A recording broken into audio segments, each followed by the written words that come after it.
Bienvenida. ¿Qué tal? Buenas tardes, gracias por la bienvenida y también gracias por sumarse a este repudio generalizado. Yo creo que nada ha levantado más repudio que las declaraciones del presidente, que debiera ser el primero en hacer una capacitación respecto de cómo tratar a las personas con discapacidad. Y se lo solicitamos urgente y además se lo pedimos porque él es el jefe en comandante de todas las fuerzas y la única manera de denunciarlo, de denunciar este acto de discriminación es por ese lado, porque tampoco tenemos más el INADI, que era el único lugar con perspectiva de derechos humanos en materia de discapacidad donde volcar este tipo de inquietudes.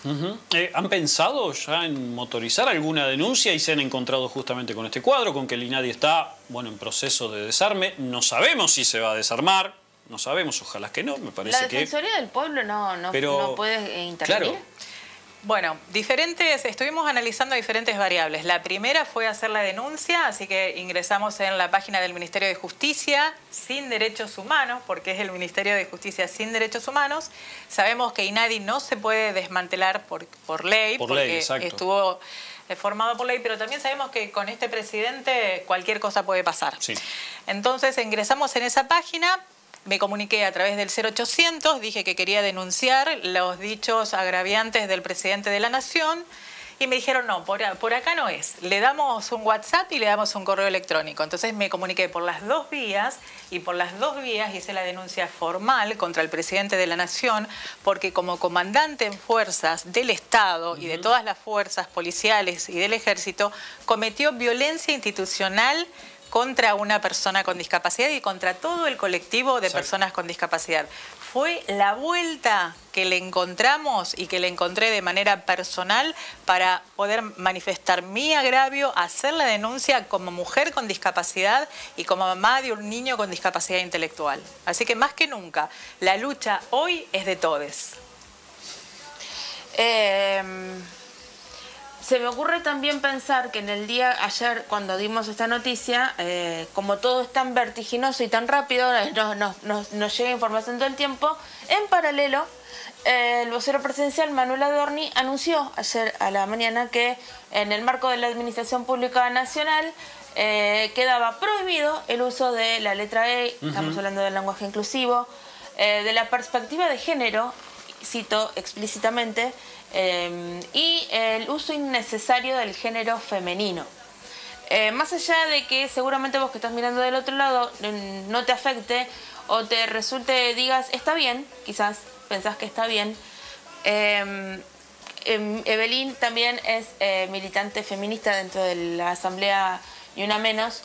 Es un ataque a las mujeres y a las disidencias. Directo. Además, una de las cosas que yo siempre he preguntado y he dicho cuando me plantean que es un espanto del idioma, ¿por qué nunca nadie saltó cuando la Real Academia Española legitimó al Verja? Por ejemplo, ¿eso no les pareció algo espantoso? De lo que acá en realidad hablamos es de que les molesta el reconocimiento hacia la categoría política de una otra edad. Está claro. Ese es. Y también aclararles que este no es una modificación del lenguaje, sino que es una cuestión de política, ideológica, y que se queden tranquilos que el lenguaje siempre va a ser el de uso y costumbres que tenga una sociedad y una cultura. Si no lo quieren usar está bien, pero si lo quieren usar también sepan por qué es, y si lo rechazan también sepan que no rechazan a la E, sino a todo lo que significa la diversidad de personas, entre las cuales también estamos las personas con discapacidad. ¿Por qué es importante la ley Micaela? Perdóname, Sergio. Dale. Es importante porque, por ejemplo, a las mujeres con discapacidad no nos dan la tarjeta alimentar. A las mujeres con discapacidad, ¿por qué no se nos da la tarjeta alimentar? Porque piensan que las mujeres con discapacidad no tenemos hijes. No somos capaces de reproducirnos, no somos objeto de deseo. La ley Micaela lo que viene a poner en discusión es el rol y el papel del cuerpo de la mujer como el cuerpo en disputa en la arena política, en donde se debaten todas estas cuestiones políticas. Nosotros sabemos que los medios de comunicación son importantísimos, pero no todo es el medio de comunicación, sino que el medio es un territorio de lucha donde se dirimen estas cosas y ahí estamos nosotros, en ese territorio. Pero además hay otros, como por ejemplo las calles. Evelyn, ¿faltaron manifestaciones respecto de todas estas cuestiones que venimos abordando? Porque desde el campo militante, todas las manifestaciones fueron y siguen siendo. Pero desde otros campos institucionales o gubernamentales, para mí es como que está faltando un poquito de empuje de este tipo de pedido de explicaciones, por lo menos.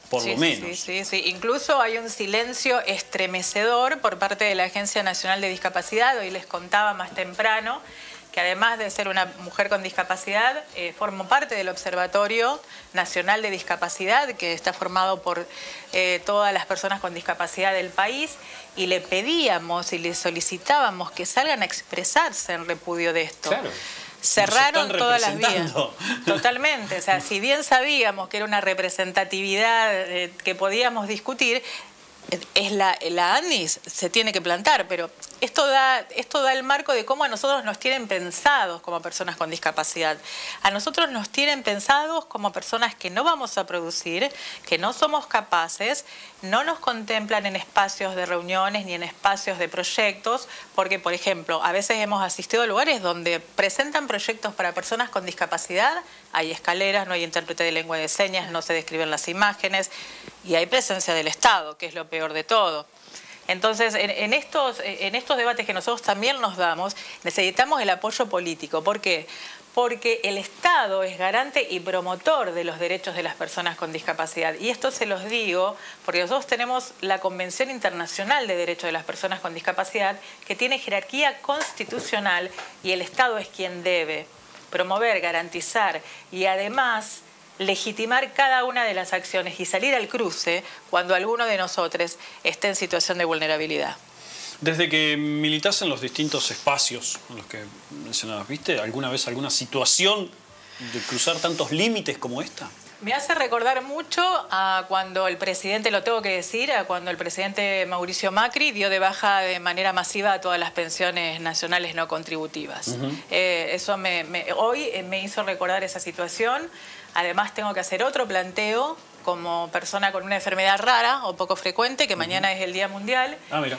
Que nos enteramos de que desde noviembre no se están comprando más los medicamentos de alto costo. ¿Esto qué significa? Que medicaciones esenciales, además de las oncológicas, que ya sabemos que habían suspendido, sí, también entramos las personas que tenemos enfermedades poco frecuentes. ¿Esto qué va a generar? Primero, ya generó la muerte de un montón de personas. Hace muy poquito perdimos a una nena Zoe que venía peleando por el Spinraza, que no tenemos que delegar la responsabilidad en provincia porque los programas son nacionales. O sea, los programas nacionales son los que se hacen cargo de ese 5% de personas que usan medicamentos de alto costo. Y seguimos nosotros. Y yo, por ejemplo, tomo una medicación cada 4 horas. Soy una persona con discapacidad, tengo que pelear contra el estereotipo porque no respondemos al estereotipo de persona con discapacidad, pero también es un posicionamiento político no responder a ese estereotipo. Y cada 4 horas necesito esa medicación. Así que también, además de quitarnos el trabajo que nunca nos lo dieron, porque les digo que hace 40 años pedimos la pala. Nosotros hace 40 años tenemos un cupo laboral que no se cumple.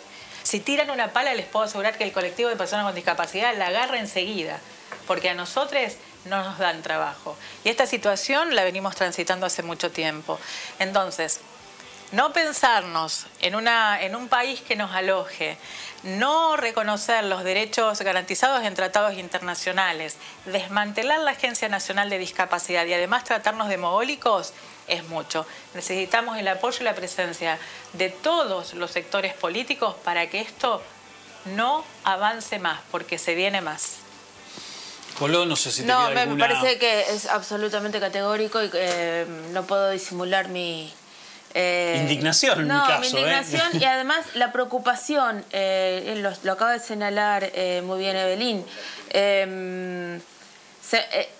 Venimos con un proceso en el que el agravio va subiendo cada vez y lo peor que podemos hacerlo, lo peor que podemos hacer es naturalizar esto.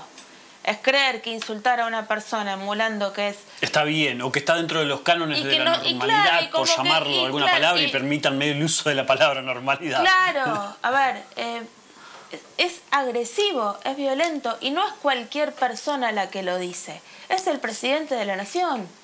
El propio gobernador de Chubut decía ayer en algunos medios, tiene que dar el ejemplo el presidente. Sí.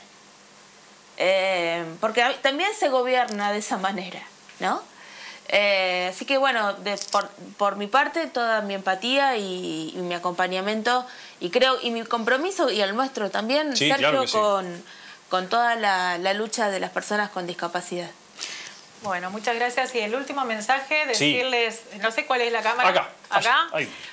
Todas las personas con discapacidad que quieran realizar la denuncia por este ataque y por este agravio y por este hecho de discriminación y por todo lo que le esté sucediendo, diríjase a la página web del Ministerio de Justicia y ahí va a encontrar los canales de comunicación por mail y por WhatsApp para poder hacer la denuncia. No tengas miedo, no estás solo ni sola. Muchas gracias, Evelyn. A ustedes.